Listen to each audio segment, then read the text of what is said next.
प्रश्नावली 4.5 में हमें सखंडज और उसके व्युत्क्रम से संबंधित सवालों को दिया गया है और हमने आपको पिछले लेक्चर में सखंडज और उनके व्युत्क्रम निकालने के संबंध में आपको बताया था कि आप कैसे सखंडज और व्युत्क्रम निकालते हैं। तो आइए देखते हैं। पहला क्वेश्चन में गिवन है जो एनसीईआरटी की किताब का है। इसमें पहले प्रश्न और दूसरे प्रश्न के लिए हमें आव्यूह का सखंडज ज्ञात करना है।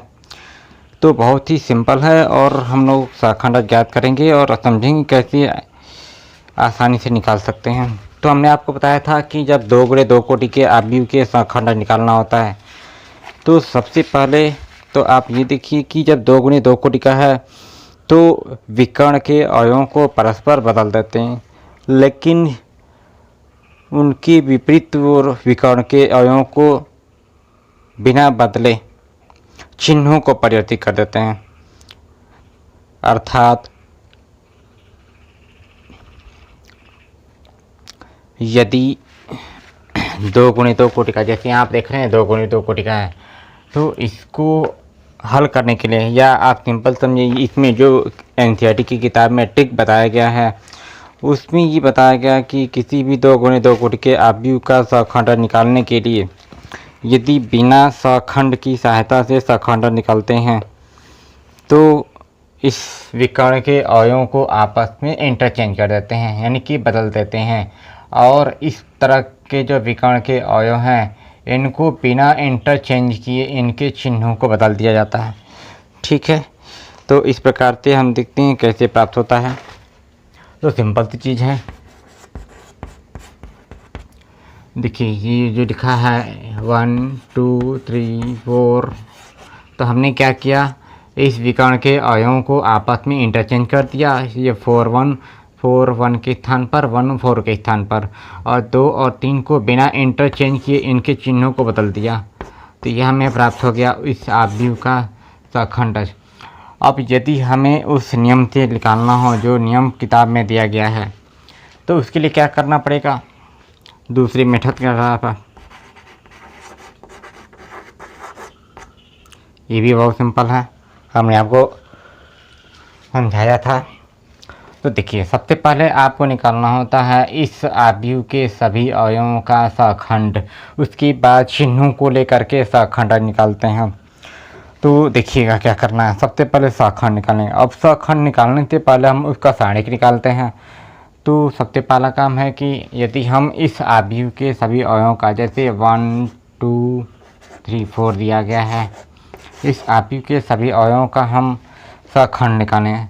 तो सखंड निकालने के बाद वापस इनके अवयवों को करते हैं और उसके बाद ट्रांसपोज ज्ञात कर देते हैं, तो उस आव्यूह का सखंड निकल जाता है। तो यहाँ देखते हैं क्या निकलता है।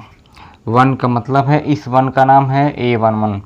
सखंड को आपको पता होगा, सखंड को A से प्रदर्शित करते थे। तो यहाँ लिखा A11 बराबर, इसका फॉर्मूला -1 की पावर 1 + 1 × M11 बनता था। और M11 का मतलब है कि पहली पंक्ति पहले स्तंभ का जो अवयव है उसकी पंक्ति स्तंभ छोड़ करके जो अवयव बचता है उस का मान, यानी कि इस 1 का सारणिक निकालते हैं। M का मतलब सारणिक है। तो यहाँ हमें प्राप्त होगा -1 की पावर, जो 1 है वो पूरी तरह से धनात्मक आएगा, और साथ में M11 का मान कितना होगा, जैसे यहाँ देख रहे हैं 1, यानी पहली पंक्ति पहला स्तंभ 1 1 का मतलब, तो पहली पंक्ति पहला स्तंभ छोड़ने के बाद हमें 4 प्राप्त होता है। तो इस पूरे का मान M11 का मान 4, और ये -1 की पावर जो भी आएगा वो धनात्मक मान देगा। तो धनात्मक 1 में 1 4 का गुणा 4 आ गया। इस प्रकार से A11 का मान सखंड आ गया 4। इसी प्रकार से A12, अगर ये एक समझ गए हैं तो ये सब आप आसानी से निकाल सकते हैं। तो यहाँ देखते हैं 2 का मतलब A12 है, इस अवयव का नाम है A12। तो पहली पंक्ति दूसरे स्तंभ छोड़ेंगे तो 3 प्राप्त होगा। तो यहाँ पर लिखते हैं -1 की पावर 1 + 2, जो यहाँ पर लिखा रहेगा वही यहाँ पर प्लस करते हैं, × M12। अब इसका मान आएगा -1 गुणे इसका मान कितना है पहली पंक्ति दूसरा स्तंभ छोड़ दिया, 3 प्राप्त हो गया। ठीक, बहुत सिंपल है। अब इसको हल करेंगे तो माइनस में 3 प्राप्त होगा। ठीक है, तो वैसे आप देख पा रहे हैं कि -3 हमारा आया हुआ है। ठीक है, अच्छा फिर देखते हैं यहाँ पर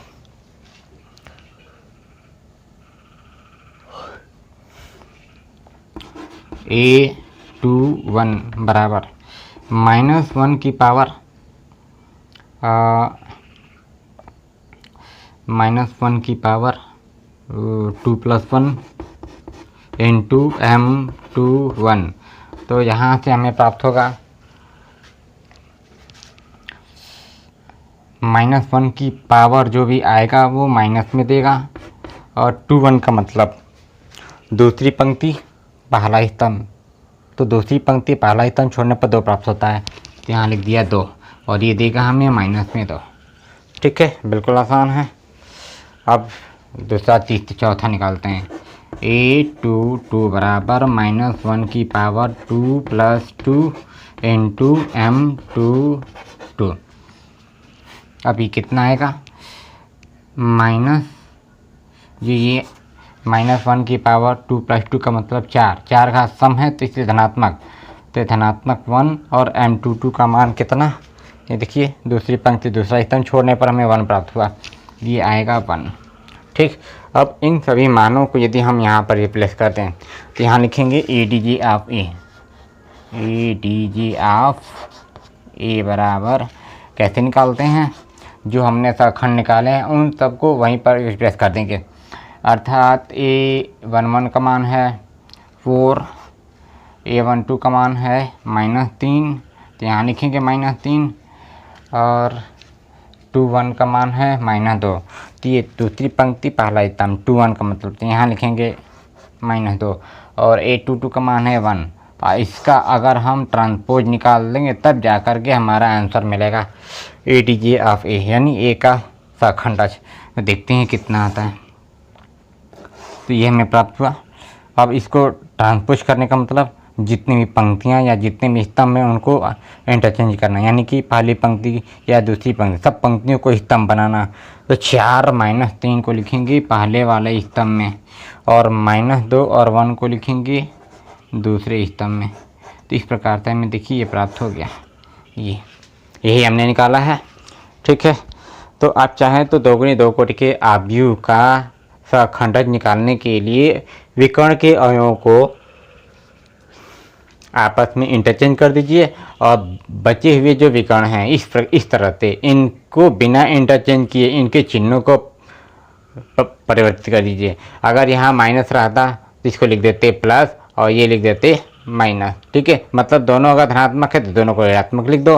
अगर इन दोनों में से कोई एक धनात्मक है और एक ऋणात्मक है तो जो ऋणात्मक है इसको प्लस कर दो और धनात्मक को माइनस कर दो। इस प्रकार से इसको निकाल सकते हैं। ठीक, इसी प्रकार से क्वेश्चन नंबर 2 है, इसमें 3 × 3 कोटि का एक आव्यूह दिया गया है। तो एक बार इसको आप नोट कीजिए, तब वहाँ पर हम लगाते हैं क्योंकि वो बड़ा सवाल होगा। स्क्रीनशॉट ले लो, चलते हैं, ले ली स्क्रीनशॉट। ठीक है,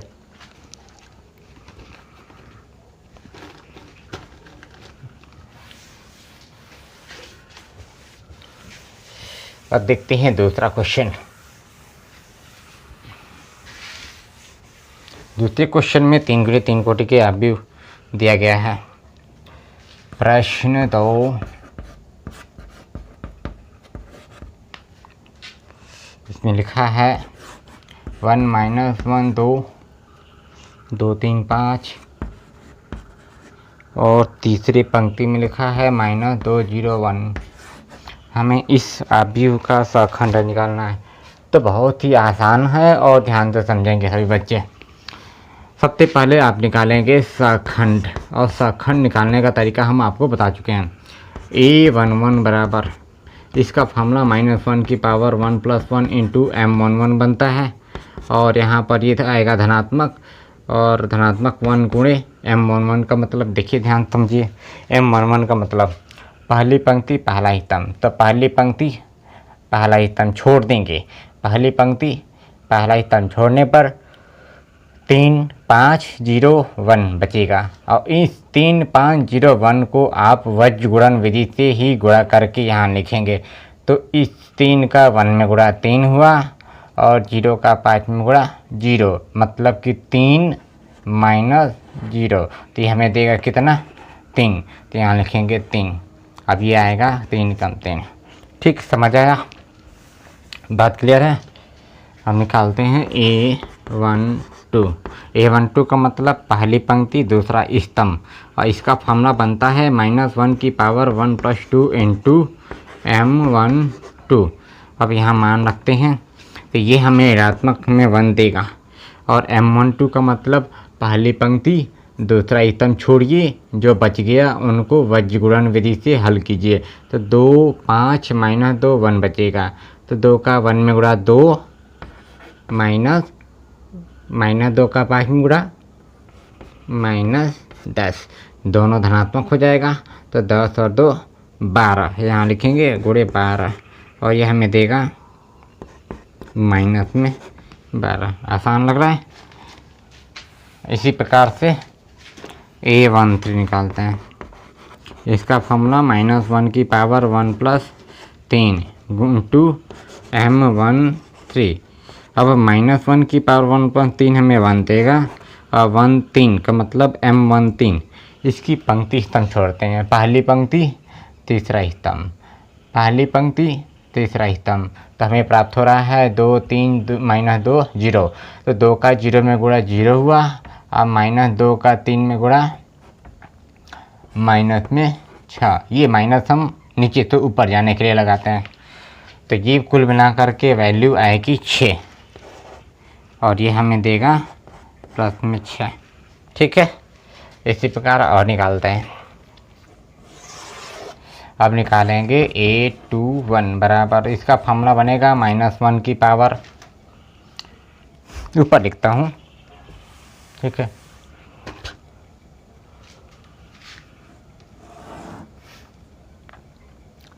यहाँ देखें A21 बराबर फॉर्मूला बनेगा -1 की पावर 2 + 1 इंटू M21। अब ये कितना देगा, इसका मान हमें प्राप्त होगा -1, क्योंकि विषम संख्या में आ रहा है, इंटू या गुणे M21 का मान। तो M21 का मतलब दूसरी पंक्ति पहले स्तंभ, दूसरी पंक्ति पहला स्तंभ, दूसरी पंक्ति पहला स्तंभ। तो हमें क्या प्राप्त हो रहा है -1 और 1, मतलब -1 का 1 में गुणा -1, अब फिर माइनस लगाते हैं, और उसके बाद ऐसे 0 का 2 में गुणा 0, तो हमें क्या मिलेगा -1, ये -1 हुआ। अब ये दोनों गुणा करके प्लस में 1 आ गया। ठीक, बिल्कुल आसान है, एक बार समझ गए तो बिल्कुल आसानी से और जल्दी से लगा सकते हैं। अगला देखते हैं A22। एक मैं यहाँ क्वेश्चन बता देता हूँ, इसी प्रकार का अगर सवाल आपको मिल जाता है तो बिल्कुल ऐसे ही स्टेप बाय स्टेप आप लगाएंगे। ठीक है,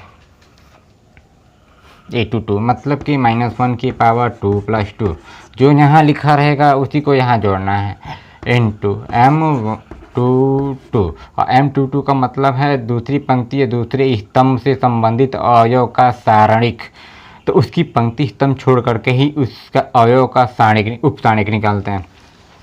अच्छा, यहाँ देखिए इसका मान हमें +1 आएगा, और M22 का मतलब दूसरी पंक्ति दूसरा स्तंभ, तो क्या बच रहा है 1 2 -2 और 1, तो 1 का 1 में गुणा 1 होगा, -2 का 2 में गुणा -4। ठीक है, और ये कुल मिलाकर के वैल्यू आएगी 5, और ये हमें प्राप्त हुआ 5 कम 5। बिल्कुल आसान है। अगला देखते हैं A23। अगर आप समझ गए हैं तो इसको जल्दी जल्दी लगा सकते हैं। -1 की पावर 2 + 3 इंटू M23। ठीक है, तो ये हमें प्राप्त होगा। अब यहाँ मान रखते हैं 3 और 2 5 विषम है, तो माइनस में 1 आएगा, गुणा 2 3 दूसरी पंक्ति तीसरा स्तंभ, दूसरी पंक्ति तीसरा स्तंभ, इसको छोड़ करके देखिए क्या बचता है 1 -1 -2 0, मतलब कि इसको आप वज्रगुणन विधि से हल कीजिए। तो वज्र गुणन विधि से हल करने पर 1 का 0 में गुणा 0 और 2 एकम -2, तो 0 माइनस 2 ऐसे प्राप्त हो रहा है। समझ पा रहा ना, ये प्लस होगा। ठीक है, मतलब जैसे दूसरी पंक्ति तीसरा स्तंभ, तो ऐसे आप छोड़कर देखिए क्या प्राप्त होता है। 1 का 0 में गुणा 0 और -2 का -1 में गुणा प्लस में 2, ये और ये आएगा माइनस में 2, तो -2 लिखा यहाँ पर, और इसका गुणा आएगा प्लस में 2, यानी कि +2। ठीक है, बिल्कुल आसान है। अब आगे देखते हैं। अभी तीसरी पंक्ति के सभी अवयवों का हमें सखंड निकालना है। तो आप चाहें तो इसको ऐसे लिख सकते हैं, पहली पंक्ति के अवयवों का सखंड, दूसरी पंक्ति के अवयवों का सखंड, और यहाँ लिख सकते हैं तीसरी पंक्ति के अवयवों का सखंड। इससे आपको आसानी रहेगी और जो जांचने वाला रहेगा वो संतुष्ट होगा।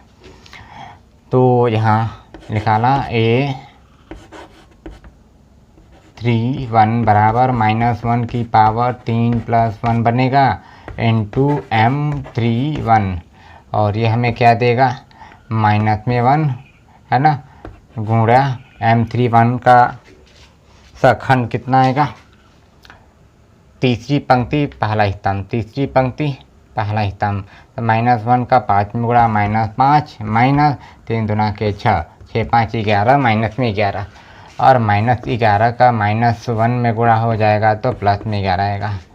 अगला देखते हैं A32, तो इसका होगा -1 की पावर 3 + 2 इंटू M32, 3 और 2 5, यानी कि हमें देगा -1।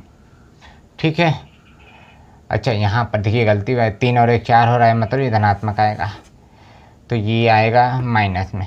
ठीक है, माइनस में बढ़ हुआ, और ये हमें 3 2 5 यानी कि विषम है तो माइनस में देगा, गुणे 3 2 से संबंधित अवयव का सखंड। तीसरी पंक्ति दूसरा स्तंभ, तीसरी पंक्ति दूसरा स्तंभ, 1 2 2 5 बच रहा है, तो इस 1 का 5 में गुणा 5 माइनस 2 दूना के 4, 5 में 4 गया 1, यहाँ लेते हैं 1, और ये हमें प्राप्त होगा -1। अंत में है 3 3, ये 3 का मान निकालना है। इसका फॉर्मूला क्या बनाएगा बताइए, -1 की पावर 3 + 3 इंटू M33, ये M33। अब ये हमें क्या देगा, 3 3 6, मतलब कि प्लस में 1 गुणा M33 का मतलब तीसरी पंक्ति तीसरा स्तंभ, तीसरी पंक्ति तीसरा स्तंभ, तो 1 -1 2 3, 1 का 3 में गुणा 3 आएगा, 1 का 3 में गुणा 3 माइनस 2 एकम माइनस में 2। ठीक है, ये माइनस वाले थे और सूत्र में हमने माइनस लगाया, तो ये हमें कुल मिला करके आएगा वैल्यू 3 और 2 5, तो कुल ये 5 का 1 में गुणा 5, इस प्रकार से।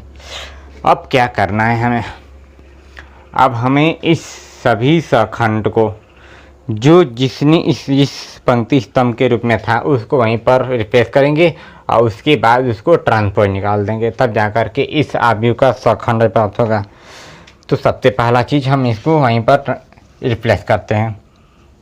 तो यहाँ निकाला ADJ ऑफ A बराबर, मतलब कि अगर ये A है तब हम इसको एडजॉइंट ऑफ A निकालते हैं। तो यहाँ पर एक बार में हम इसको देखते हैं कितना आता है, और यहाँ उसका ट्रांसपोज निकालेंगे, देखते हैं कितना आता है। यहाँ सभी अवयवों को उसी स्थान पर रिप्लेस करना है। तो देखिए हमने पहली पंक्ति के सभी क्रम से निकाले हैं, तो पहली पंक्ति में लिखते जाएंगे 3 - 12 6, 3 - 12 6। दूसरी पंक्ति के ये हैं 1 5 2, 1 5 और ये हो गया 2। तीसरी पंक्ति का -11 -1 5, -11 -1 और ये हो गया 5। अब इसका ट्रांसपोज, तो इसका ट्रांसपोज निकालना है, तो अब इन सभी पंक्तियों को स्तंभ में बदलते हैं या सभी स्तंभों को पंक्ति बनाते हैं। तो ये हमें फाइनल आंसर प्राप्त हुआ 3 - 12 6, पहले स्तंभ में,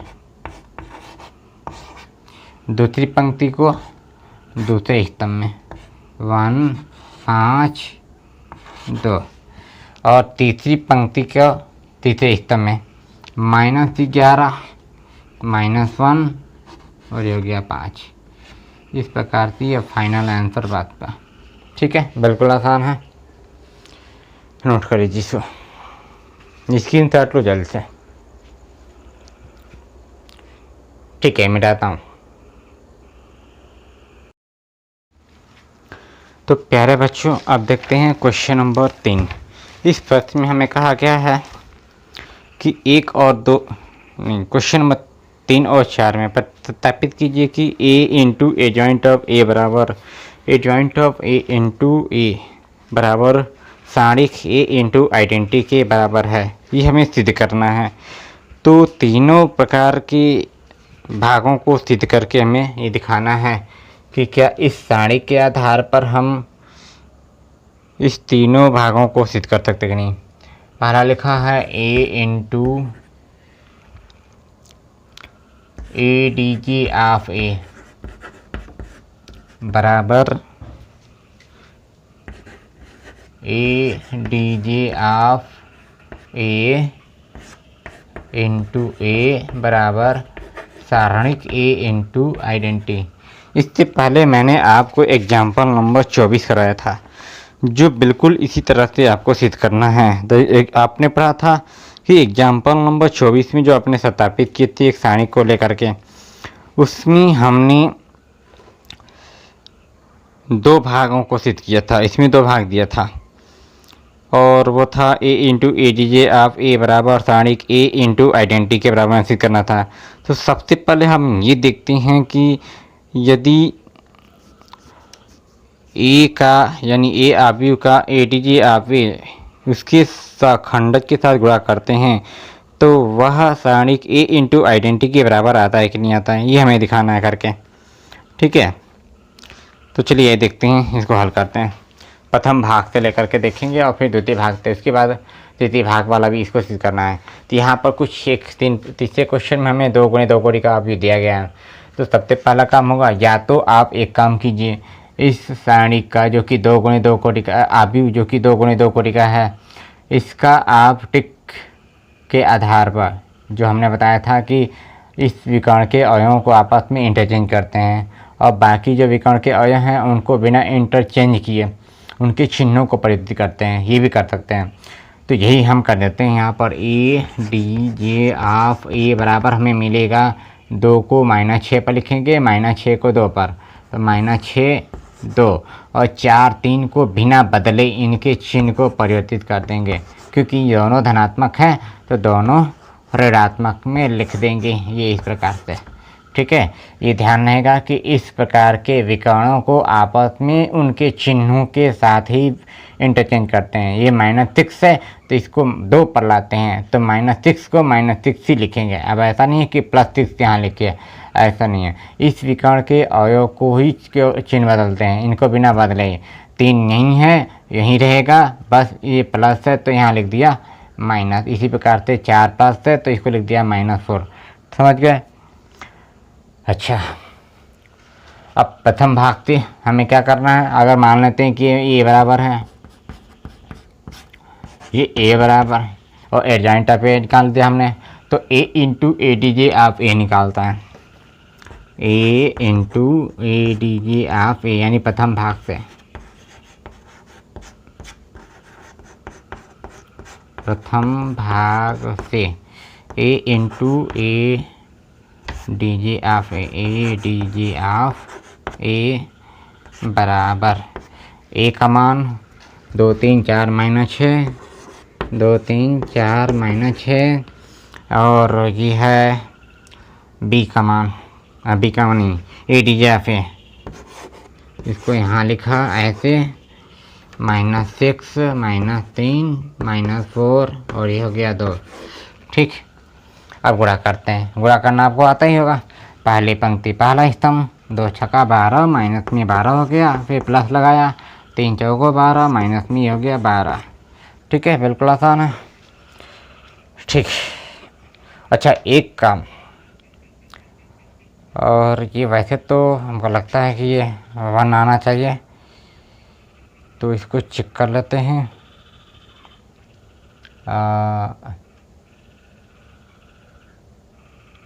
ये 12 दुना के 24 हो जाएगा, और यहाँ पर हमें मिला है 2 छक्का 12 -12 और 3 चौको -12। चलिए ठीक है। अब पहली पंक्ति दूसरा स्तंभ, तो 2 तियाँ -6 प्लस 3 दुना के 6, ये हो गया ठीक। अच्छा यहाँ पर देखिए, यहाँ पर अब दूसरी पंक्ति पहला स्तंभ, 4 छक्का 24 -24 और प्लस 6 चौका 24, यानी कि ये हो जाएगा प्लस में 24, तो इसको 24 ही लिखेंगे ठीक है। अब दूसरी पंक्ति दूसरा स्तंभ, 4 तियाँ 12 माइनस में 12, 6 दुना के 12 माइनस में ये 12 ठीक है। अब इसको हल करते हैं, देखते हैं कितना आता है। ये हो गया माइनस में 24, ये 0 हो जाएगा, यह भी 0 हो जाएगा, ये 12 12 24 -24 हो जाएगा। समझ आया? तो हमें प्रथम भाग में इस प्रकार से एक व्यंजक प्राप्त होता है। यदि हम इसमें से -24 को कॉमन ले लें तो देखिए क्या मिलता है। -24 कॉमन लेने का मतलब ये आव्यूह है, तो हर एक अवयव में से -24 कॉमन लिया जाएगा, ये आव्यूह का नियम। तो हमने -24 कॉमन लिया, तो हमें यहाँ मिल गया 1 0 0 1, ये मिला ठीक। अब आप ध्यान दीजिए, -24 इंटू ये जो दिखाई दे रहा है, ये एक प्रकार का तत्समक अवयव है जिसके विकर्णों के अवयव 1 1 है। और -24 का मतलब, अगर हम इस सारणिक का मान प्राप्त करें तो हमें इस सारणिक का मान -24 प्राप्त होगा। इसको आप देख लीजिए, क्योंकि सारणिक A बराबर 2 छक्का 12, यानी कि इसको ऐसे लिखते हैं पहले 2 3 4 -1। अब जब इसको विस्तार करते हैं तो 2 छक्का माइनस में 12, फिर माइनस लगाते हैं 4 तियाँ 12, तो हमें क्या मिला? हमें मिला माइनस में 24। इसका मतलब ये है कि प्रथम भाग से जो हमने ये पहले सिद्ध किया, इसमें जो -24 है, इस -24 का मतलब हम इस -24 को सारणिक A के बराबर लिख सकते हैं। तो यहाँ पर लिखा जा सकता है सारणिक A और इनटू ये पूरा तत्समक आव्यूह है, और ये उसी कोटि का है जिस कोटि का आव्यूह A है, तो इसको हम आइडेंटिटी लिख सकते हैं। तो आप देख रहे हैं कि ये जो सारणिक A इंटू आइडेंटिटी मिल रहा है, यह इस प्रश्न में दिए गए इस सिद्ध करने वाले व्यंजक में तीसरे वाले भाग के अंतर्गत आता है। अर्थात हमने एक काम कर दिया, प्रथम भाग को तीसरे भाग के बराबर सिद्ध करके दिखा दिया यहाँ पर, हो क्या ठीक है। अब इसी प्रकार से अब द्वितीय भाग को हल करके हमें इतना ला दें, या द्वितीय भाग को हल करके प्रथम भाग के बराबर ला दें, तो हमारा तीनों सिद्ध हो जाएगा ठीक है। देखिए कैसे करता है, यहाँ आगे देखते हैं। यहाँ पर अब यहाँ क्या करना पड़ेगा, अब हमें इसका उल्टा लेकर के गुणा करना पड़ेगा। जैसे हमने A से एडजॉइंट ऑफ A में मल्टीप्लाई किया, अब हमें वहाँ द्वितीय भाग में लिखा है एडजॉइंट ऑफ A से A में मल्टीप्लाई कीजिए। तो जो ये एडजॉइंट ऑफ A है, इसको पहले लिखेंगे और A वाले आव्यूह को बाद में। तो यहाँ लिखते हैं द्वितीय भाग से, द्वितीय भाग से, तो द्वितीय भाग से मतलब ADJ of A into A। अब मान रखेंगे तो हमें ये मिलेगा ADJ ऑफ A का मान है यह -6 -3 -4 2, और यहाँ पर हमें प्राप्त होगा इंटू में A का मान 2 3 4 -6 ठीक है, बिल्कुल आसान। अब इसको मल्टीप्लाई कर दीजिए, पहली पंक्ति पहला स्तंभ 6 दुना के 12 -12 माइनस प्लस 3 चौको 12 -12। अब पहली पंक्ति दूसरा स्तंभ 6 3 18 -18 प्लस 3 6 18 प्लस 18 ठीक है, माइनस माइनस प्लस हो जाएगा। अब दूसरी पंक्ति पहला स्तंभ 4 दूना के -8 और 2 चौको 8 प्लस 8, और दूसरी पंक्ति का दूसरे स्तंभ में 4 तियाँ 12 -12 और 2 छक्का 12 -12, ठीक है। क्योंकि आप जानते हैं इसे यहाँ पर प्लस लिखते हैं ना, तो 2 छक्का 12 का मतलब -12 ऐसे लिखेंगे, ठीक है। अब इसको हल करते हैं, -12 -24, ये आएगा 0, ये मिलेगा 0 और ये मिलेगा माइनस में 24, ये हुआ। अब इसको देखिए, अगर इसमें से हम माइनस में 24 का मान ले लें तो हमें यहाँ प्राप्त होगा 1001। यह भी उसी प्रकार से है जैसे यहाँ पर पहले वाला भाग दिखाया, तो इसको भी हम लिख सकते हैं सारणिक ए इंटू आइडेंटिटी, और ये सारणिक ए इंटू आइडेंटिटी क्या है, ये है तीसरा भाग। तो इस प्रकार से हम देख रहे हैं प्रथम भाग और द्वितीय भाग दोनों तृतीय भाग के बराबर रहता है। इस प्रकार से ये व्यंजक सिद्ध हुआ, ठीक है, नोट कर लीजिए इसको जल्द से।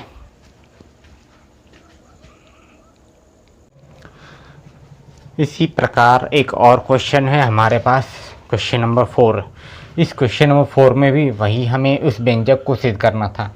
वो व्यंजक था हमें दिया गया था, गिवन है a into A D J of A बराबर A D J of A into A बराबर सारणिक ए इंटू आइडेंटिटी। ये हमें व्यंजक को इस 3 गुणे 3 कोटि के अवयव पर सिद्ध करना है। तो सिंपल है, आप बस ध्यान से देखते जाइए और सभी बच्चे बोर्ड पर ध्यान दें। सबसे पहले इस अवयव के सभी अवयवों का हमें सहखंडज निकालना पड़ेगा, क्योंकि हमें सहखंडज की जरूरत है, और सहखंडज निकालने के लिए पहले सहखंड निकालना पड़ेगा। तो सबसे पहले सहखंड निकालते हैं, A11 बराबर, अब आप जानते हैं कि फार्मूला इसको क्या लगाते हैं, हम इसको डायरेक्ट लिख सकते हैं, डायरेक्ट लगा देते हैं, आपको बस समझना है। A11 बराबर, जैसे यहाँ पर 1 का मतलब 2, तो ऐसे लिखते हैं -1 की पावर 1 + 1, तो धनात्मक में 1 देगा, तो ये 1 आएगा।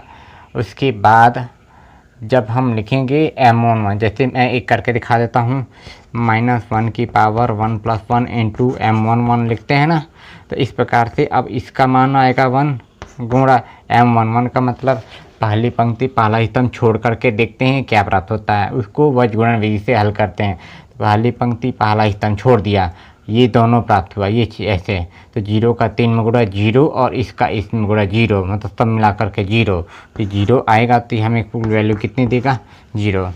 शायद आप समझ गए होंगे, तो इसको हम जल्दी से लगा लेते हैं।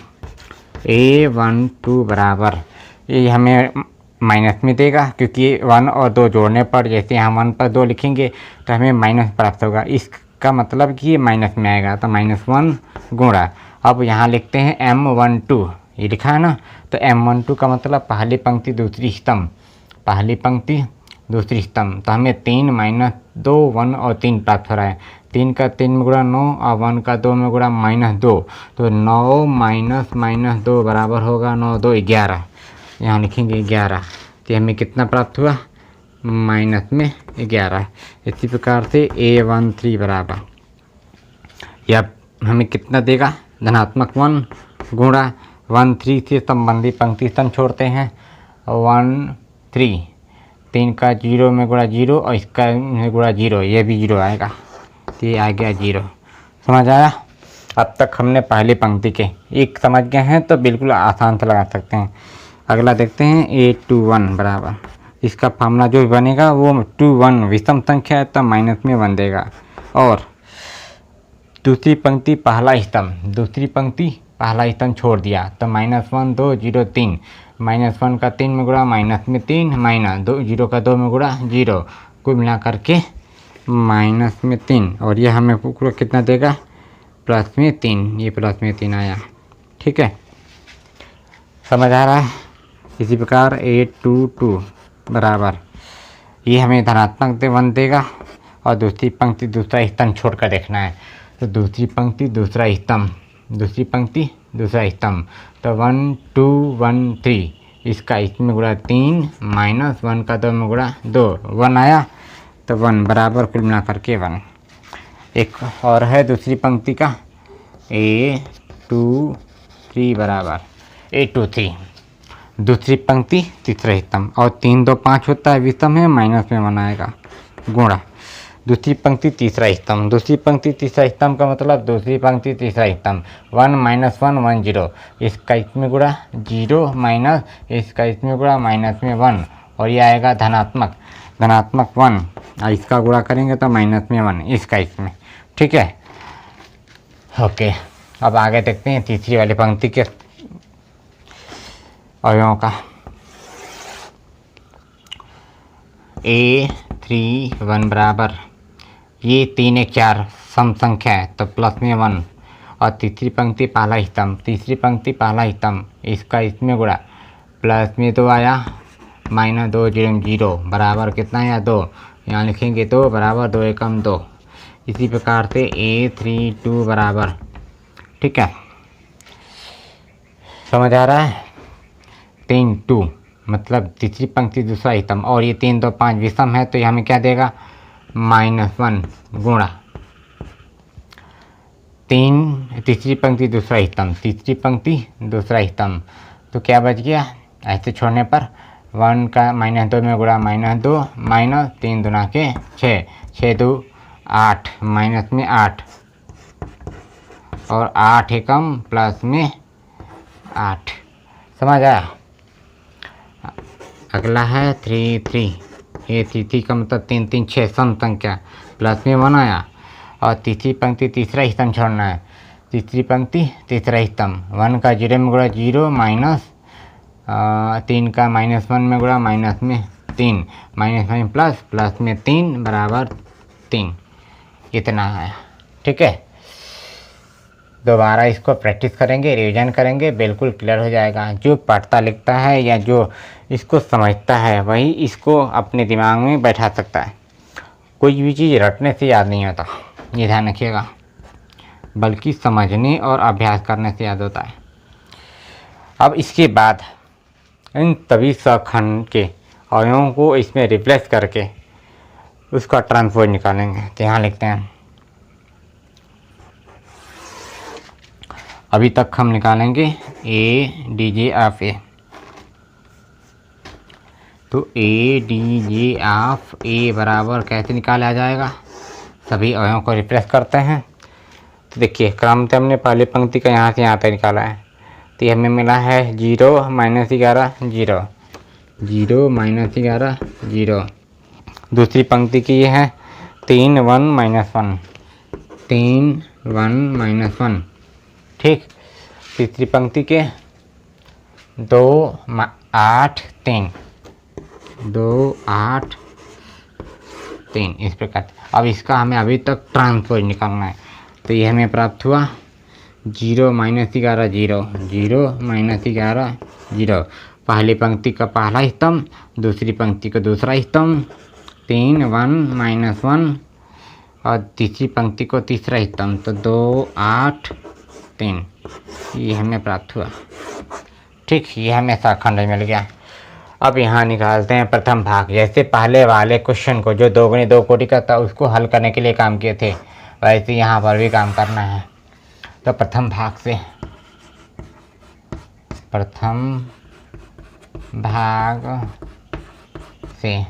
प्रथम भाग ये है, तो A into ADJ of A बराबर A का मान ये है 1 -1 2 3 0 -2 और 1 0 3, ठीक है। और ADJ ऑफ A का मान यहाँ पर है, इसको लिखते हैं 0 3 2 0 3 2 -11 1, और ये हो गया 8 0 -1 3। अब इसका हमें मल्टीप्लाई करना है।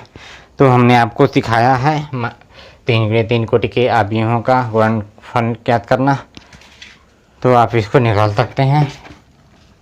देखिए तब बच्चे ध्यान दीजिए, पहली पंक्ति पहला स्तंभ 1 का 0 में गुणा 0 प्लस -1 का -11 में +11, फिर प्लस 2 का 0 में गुणा 0। समझ आया? अब पहली पंक्ति दूसरा स्तंभ, ठीक है। आप ध्यानपूर्वक इसको लगाएंगे। 1 का 3 में गुणा 3 और -1 का 1 में -1, 2 का -1 में -2। समझ आया? ठीक है। पहली पंक्ति का तीसरे स्तंभ में 1 का 2 में गुणा 2 प्लस -1 का 8 में -8 होगा, तो यहाँ -8 लगा देते हैं। 2 का 3 में गुणा +6, ठीक है। अब आते हैं दूसरी पंक्ति का पहले स्तंभ में 3 का 0 में 0, 0 का -11 में -0, ठीक, कोई फ़र्क नहीं है, 0 माइनस ने प्लस से 0 माइनस ही लिखेंगे। -2 का 0 में -0, ये सब मिला करके 0 ही हो जाएगा। दूसरी पंक्ति तीसरा स्तंभ, अच्छा यहाँ दूसरी पंक्ति दूसरे स्तंभ होगा, दूसरी पंक्ति दूसरा स्तंभ 3 3 9, 0 का 1 में 0 और 2 का -1 में माइनस प्लस में 2, 9 प्लस 2 एकम 2, 11, ठीक है। अब दूसरी पंक्ति तीसरा स्तंभ 3 दूना के 6, 0 का 8 में +0, -2 का 3 में गुणा -6, ठीक। तीसरी पंक्ति पहला स्तंभ, जिनको गुणनफल नहीं आता वो यहाँ तक भी सीख सकते हैं, बिल्कुल स्टेप बाय स्टेप में बता रहा हूँ। तीसरी पंक्ति तीसरा पहला स्तंभ, तो 1 का 0 में गुणा 0 और 0 का -11 में गुणा -0, 3 का 0 में गुणा 0 यानी कि +0, इससे कोई फर्क नहीं है, सब 0 ही हो जाएगा। अब तीसरी पंक्ति का दूसरा स्तंभ में 1 का 3 में गुणा 3, 0 का 1 में गुणा +0 और 3 का -1 में गुणा 3, ठीक है। यहाँ हमको लगता है कुछ गलत हो रहा है। तीसरी पंक्ति दूसरा स्तंभ है, यही ना, तो हाँ नहीं ठीक है, ठीक, कोई बात नहीं। 3 का 1 में -3, ओके, बिल्कुल आसान। अब तीसरी पंक्ति तीसरा स्तंभ 1 का 2 में गुणा 2, 0 का 8 में +0 और 3 3 9 +9, ये हुआ, ठीक है। इतना काम कर लिए, ये आया। अब हल करते हैं। अब देखिए बहुत आसान है, ये हो जाएगा 11, ये हो जाएगा 0, 2 1 3 -3 और 3 में से 3 घटाया 0। समझ आया? इसको देखिए 6 और 2 8, ध्यान रखिएगा सबसे पहले जोड़ते हैं ना, तो जो धनात्मक अधिकतम है उनको पहले जोड़ते हैं। तो 6 2 8, 8 में से 8 गया 0, यहाँ 0 आया, ये 0 हो जाएगा। ये कितना होगा, 9 और 2 11, ये 0 हो गया, है ना। 6 - 6 0, ये तो 0 है। ये कितना आएगा, 3 - 3 0 और ये 9 2 11। ये एक प्रकार का तत्मक अवयव आया जिसके विकर्ण 11 हैं, फिर भी तत्मक न होकर के इसके विकर्णों के 11 वाले अवयव हैं। तो अब देखिए अगर हम 11 कॉमन ले लें तो हमें यहाँ पर मिलेगा, ध्यान दीजिएगा, देखिए हमें क्या मिलता है, हमें मिलेगा 1 0 0 0 1 0 0 0 1। ये एक प्रकार का तत्मक अवयव है और इसको हम कैसे लिख सकते हैं। अब ध्यान दीजिएगा एक बात को, ये तो आइडेंटिटी है, इसको आई लिख सकते हैं, लेकिन 11 है क्या। यदि आप इस अवयव का मान ज्ञात करें, यदि आप इस अवयव का मान ज्ञात करें तो आपको इस अवयव को सारणिक में बदलने के बाद इस सारणिक का मान 11 प्राप्त हो सकता है।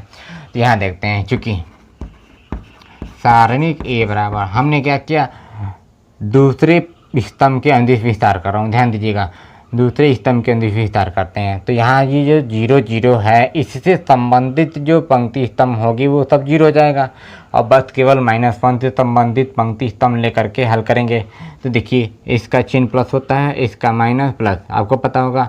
तो इसका चिन्ह जब माइनस होता है और ये पहले से माइनस है तो सब मिला करके प्लस हो जाएगा। मतलब कि इसको लिखेंगे 1 कोष्टक में, इस 1 से इससे संबंधित पंक्ति स्तंभ छोड़ दिया तो हमें क्या प्राप्त हुआ, ऐसे 3 3 1 -2 ये बचेगा। इनको वर्गगुणन v से हल करते हैं। 3 3 9, फिर 1 का -2 में गुणा करेंगे तो -2 आएगा ऐसे, ठीक है। अच्छा, अब इसको हल करते हैं। यहाँ हम प्लस होगा क्योंकि 1 का -2 में गुणा करते हैं तो नीचे से ऊपर गुणा करने पर माइनस लगाते हैं, और इसका इसमें गुणा भी -2 आ रहा है, इसलिए ये प्लस हुआ, ठीक। तो 9 2 11, मतलब कुल मिलाकर के 11। तो यहाँ सारणिक ए का मान 11 है, तो हम लिख सकते हैं इस 11 को सारणिक ए, मतलब सारणिक ए लिख सकते हैं। और N2 ये पूरा आइडेंटिटी। तो इस प्रकार से आप देख पा रहे हैं कि जो प्रथम भाग से हमने लेकर के हल किया, उस प्रथम भाग के आधार पर हमें जो मान प्राप्त हुआ वह तीसरे वाले भाग के आधार पर प्राप्त हुआ, ठीक है। इस प्रकार से प्रथम भाग का तीसरे भाग के आधार पर सिद्ध हो गया कि प्रथम भाग तीसरे भाग के बराबर है। इसी प्रकार से एक काम आपको करना है, आप क्या कीजिए, द्वितीय भाग को लेकर के हल कीजिए, और हल करते करते करते अगर इस तरह से आपको प्राप्त होता है तो उसमें से 11 का मान लेकर के उसको लिख दीजिए सारणिक ए, और जो बचेगा उसको आइडेंटिटी। तो यही आएगा तीसरा भाग। मतलब अब आपको उल्टे क्रम में गुणा करना है, यानी कि ए जॉइंट ऑफ ए में, ए जॉइंट ऑफ ए से आप भी ए में गुणा करना है, ठीक है। उम्मीद करता हूँ कि आप कर सकते हैं। इसको एक बार नोट कर लीजिए, स्क्रीनशॉट ले लो।